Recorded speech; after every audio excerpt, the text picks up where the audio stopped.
counts as one, but let's not. Let's continue. So, for the both of you, what's your favorite book, if not Great Gatsby? Damn. A book, yeah. Yeah, really? Top 5. I think, I'm reading a really good book right now called The Field by Lynn McTaggart about the background radiation field. It's a physics book, explaining that if you reintroduce this mathematical constant back into physics, you don't need quantum physics to explain subatomic particle behavior. That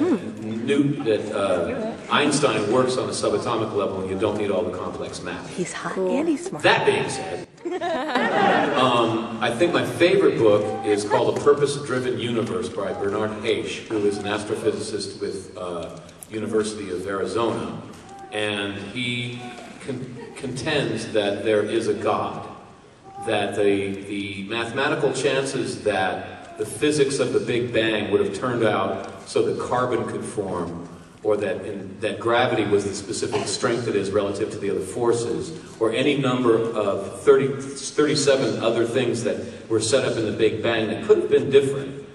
The mathematical chances of that being a mistake or an accident is ludicrously large. And you can either believe that there was an intelligent mind that set this universe up, or you can believe in quantum physics whenever there are multiple, we're living in a multiverse with infinite universes stacked on top of each other. But Heisch, and he's a major astrophysicist, he contends that we will never prove subatomic particle physics. We can't measure a quark, or we can't measure these things. So it is a belief system however you cut it. And that it's a new theory. He comes down on God. And I just thought it was a fascinating book by a really cogent mind. He maintains that whatever creative force it is has nothing to do with what we think it is. It has nothing to do with the Bible or the Quran or anything like that. But it does seem to be a mathematical probability at this point. So I thought it was interesting. I would probably say Jane Eyre. Finished reading Russell T. Davies' book, The Writer's Tale. I don't know if you guys have read it, but it's really fascinating because it started out as a journalist wrote to Russell and said, can we correspond via email about your creative process as you're writing the last season of Doctor Who. And it ended up being an 800-page book. Actually, you're mentioned in it. A bunch of emails back and forth that are entitled James Marsters' Ass. But actually, you're not actually. My personality. Well, no, it's your ass. Like, because he thought you were hot. But it just continues. Like, you know how when you do an email back and forth and they no longer are talking about your ass, but it's just for chapters and chapters. It's like James Marsters' ass. It's actually A-R-S-E because the way the write is. But the book is really fascinating because it really gets inside his process and James's ass.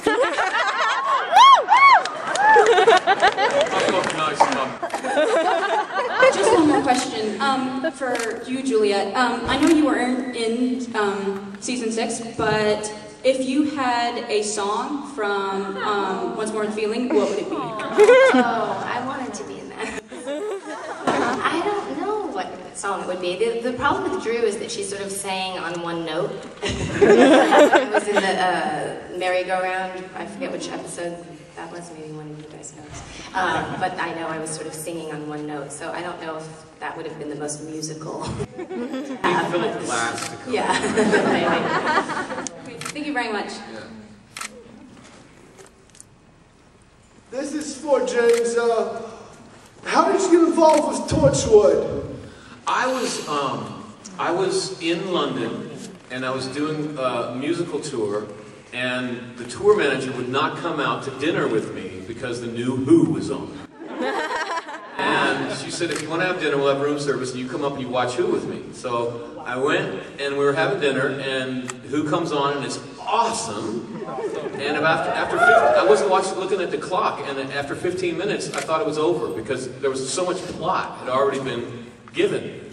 And I looked over at the clock, and I realized, oh my God, this is only a quarter over. And by the end of it, there was literally 4 episodes of American television contained within 1 hour. And I said, I want to be on this. And I asked my manager, Steve, to call the creator and ask him if I could be on it. Called him up, and Russell said no. But we have a spin-off, and there's a character we haven't been able to cast yet. If he wants to come to the spin-off, we definitely can use him there. And so that's how it happened. Cool. And how did you get involved with Supernatural? Woo! Yes!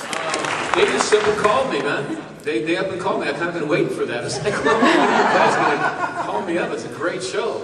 So they called me up, and I had a fabulous week up in Vancouver. I have to say it's one of the happiest sets I've ever shot on. They're all loving each other after 7 years, which is fairly rare. Are you going back? What was like with Charisma again? I have to say, and I don't know if you know, I thought that Charisma was Cordelia.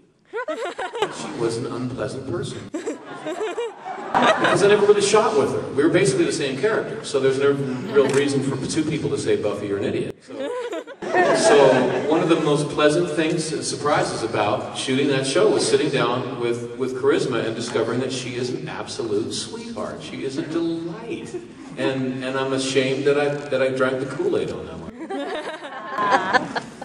And I like the part where she puts the bees on Jensen. Yeah. Oh, He was that was fun. Hi, I'm a big fan of the show. James Marsters. I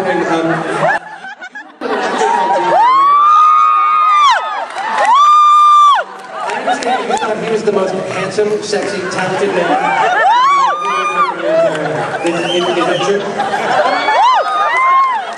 That he was a young man, and that you wish you could be him. I spent long hours wishing that I was James O'Leary. All the girls would sit on James' lap and play with his clem ears. Unfortunately, that was all they played with. And I thought, man, you know, what am I, chopped liver over here? When Clem was on set, I was invisible. All right, cool. Thank you. Big fan of the show.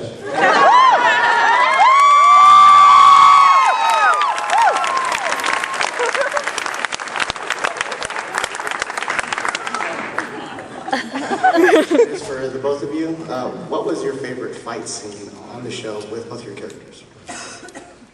Start with Juliet, please. Well, I know what was not my favorite fight scene was, actually it ended up being great in the episode, but I got kicked in the head really bad by Bianca, who was playing Kendra in this library scene where I killed her. And we had been blocking it, and then and she was supposed to kick me here, and she did every time in the rehearsal, and then the minute they yelled action, something happened, and she went, whap! Kicked me really hard in the head, and I remember that was the first time I was like, oh, people really do see stars. I realized that was a real phenomenon. And I just kept going to the take, and I actually grabbed her. The next thing I had to do was grab her in the neck, so I grabbed her, and I looked at her like, don't do that again. And we got it right from then on. But actually, I had to be driven home because I had a concussion. That was my least favorite fight. But it actually ended up looking great on screen, and nobody would have known. God. Yeah, that's the thing about fight scenes. Like you get hurt. It's like football, you know. You wake up Monday morning feeling like hell, but you don't necessarily go to the hospital, although sometimes you do. I guess my favorite was shooting with Ming Lee, who played the Chinese Slayer. She's Bruce Lee's granddaughter. And she is wicked good, man.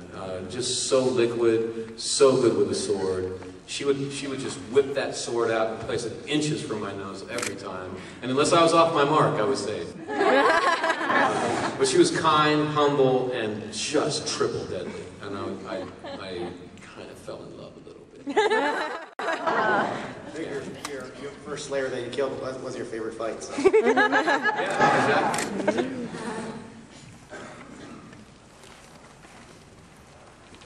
Hey guys. Hi. I have a question for both of y'all, actually, one for each. First one is for James. I always consider Spike as the character that probably went through the most changes throughout the series, from season 2 through the last season of Angel. Yeah. And my question is were you prepared, or how how much were you prepared from the time when Spike was kind of the thug gang leader all the way to Spike with a soul? Because, I mean, there's so much change within those 5-6 years. So I remember reading that originally Joss kind of only wanted you for season 2, but he had such a strong fan base that he kept bringing you around. So was it kind of just every season, hey, we're going to keep writing you in, or I mean, how was that for you? That was exactly right. Joss would come to me at the beginning of every season and go, I have no ideas for you. I've got nothing for your character. I have no idea what we're going to do. And I think basically they plugged me in where needed, you know? So I started as villain, and then I went to wacky neighbor. And then I went to outcast. And then I went to bad lover. Ultimately guinea pig hero. And it really, it was kind of my job to try to stitch that all together into one character. And I think that Ralph Waldo Emerson said, and this is a great quote for actors, if there's any actors in the house, within all people are all people.